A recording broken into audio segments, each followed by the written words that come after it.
राधे राधे, जय श्री कृष्णा, जय जय श्री राधे। श्रीमद् भागवत महापुराण 11वें स्कंद का 28वां अध्याय। उद्धव जी बोले, महाराज ये आत्मा अविनाशी है, शरीर जड़ है, आत्मा स्वयं प्रकाश है।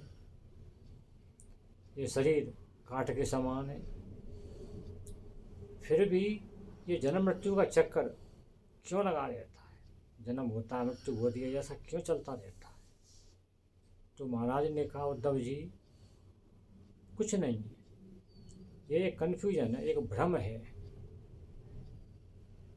ये जो शरीर है, देह है, मनुष्य है, ये क्या सोचता है, क्या क्या कन्फ्यूजन में पड़ जाता है कि ये परिवार मेरा है, ये घर मेरा है, ये पद मेरा है, ये पैसा मेरा है। मतलब उस आत्मा को, अविनाशी आत्मा को भूल जाता है। वो अपने आप को सब कुछ मान बैठता है, इसलिए वो जन्म मृत्यु के चक्कर में पड़ जाता है। जैसे 3 गुण हैं, सत्वगुण, रजोगुण, तमोगुण। 3 अवस्थाएं, जागृति अवस्था, स्वप्न अवस्था, सुषुप्ति अवस्था।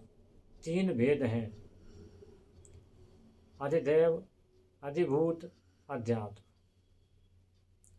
इन तीनों से हटके चौथी अवस्था है, वो क्या है? सत्य। वो सत्य क्या है? सृष्टि की रचना थी तब भी सत्य था, बीच में जो टाइम चल रहा है वो भी सत्य है, प्रलय काल हो जाएगा तब भी सत्य रहेगा। वो सत्य क्या है? मैं हूँ, ये आत्मा है। ये सत्य हमेशा विराजमान रहता है, कभी नष्ट नहीं होता।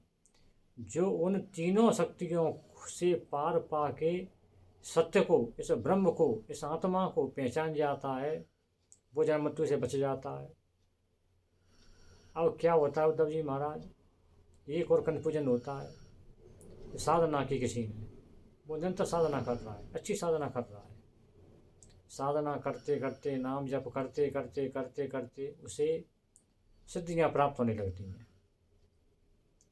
अब वो साधक उन सिद्धियों में रम जाता है, लेकिन वो ये भूल जाता है कि सिद्धियाँ इस शरीर को प्राप्त हुई हैं और शरीर नाशवान है, अविनाशी नहीं है। इस शरीर का नाश होना है, समाप्त होना है। शरीर समाप्त होना है तो सिद्धि भी समाप्त हो जाएंगी। और जो ज्ञानी पुरुष हैं, विवेकी पुरुष हैं, वो इस चीज़ को समझ जाते हैं। वो सिद्धियों को प्राप्त करते ही नहीं हैं, सिद्धियों से ही आगे चले जाते हैं। वो अपने भजन से, अपने नाम जप से कभी संतुष्टि नहीं होती हैं, असंतुष्टि रहती हैं। उन्होंने कहा, आज इतना नाम जप किया, इतनी पूजा भजन किया, कल इससे ज़्यादा और करेंगे, परसों इससे ज़्यादा और करेंगे। पूजा को बढ़ाते चले जाते हैं, भजन को बढ़ाते चले जाते हैं। तो उनको क्या होता है, उनको फिर मेरी प्राप्ति हो जाती है, सिद्धियों से आगे निकल जाते हैं, उनको मेरी प्राप्ति हो जाती है। और जब उनको मेरी प्राप्ति हो जाती है तो मुझे में समाहित हो जाते हैं, फिर वो जन्म मृत्यु के चक्कर से छूट जाती हैं। इस प्रकार उद्धव जी, ये अहंकार जन्म मृत्यु का सबसे बड़ा कारण है। जिसने अहंकार किया, अहंकार कई चीज़ों का होता है। सबसे पहला अहंकार मेरा शरीर है, जो कुछ कर रहा हूँ मैं कर रहा हूँ। कर तो रहे हो, कर्म तो भगवान ने सबको लिखा है, कर्म तो कर ही रहे हो, प्रतिपल कर्म कर रहे हो। बिना कर्म किए तो तुम रह ही नहीं सकते। सांस ले रहे हो वो भी कर्म है, देख रहे हो वो भी कर्म है, बोल रहे हो वो भी कर्म है, खाना खा रहे हो वो भी कर्म है। कर्म तो तुम कर ही रहे हो, लेकिन उस कर्म करते करते, उस कर्म को मुझे समर्पित करते हुए, मेरा भजन करते हुए वो कर्म करो। बिना किसी प्रतिफल के निष्काम भाव से मेरा भजन करते रहो और कर्म करते रहो, तो वो कर्म फलित होता है।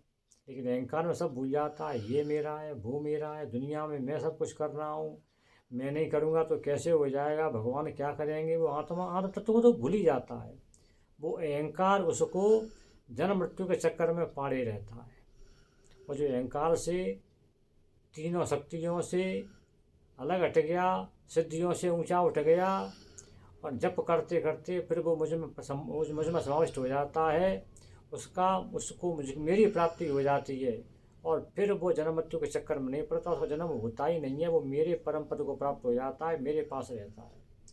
यह इसका उत्तर है उद्धव जी, यह मूल बात है जन्म मृत्यु की।